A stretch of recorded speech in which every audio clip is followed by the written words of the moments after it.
In the middle of the 17th century, two distant islands, Ireland and Jamaica, became unexpectedly bound together by empire. The year was 1655. England had just seized Jamaica from Spain. The island was suddenly British, largely undeveloped, and desperately short of labour. At the same time, England was emerging from a violent campaign in Ireland led by Oliver Cromwell, whose forces crushed Irish resistance between 1649 and 1653. Tens of thousands of Irish men, women, and children were left dispossessed.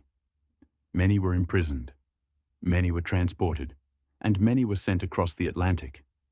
Some arrived in Jamaica as indentured servants, bound by contracts that required years of unpaid labour in exchange for passage, food, and shelter.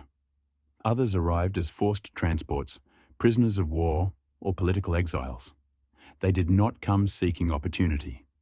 They came because they had no choice.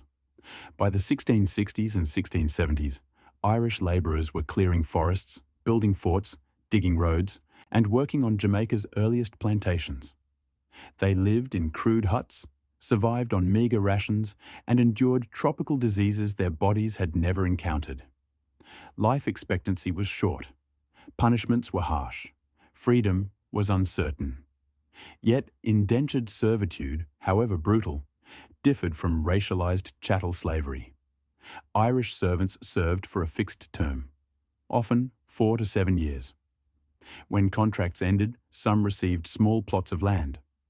Others became artisans, overseers, soldiers, or small farmers. A few integrated into colonial society. Many more remained poor.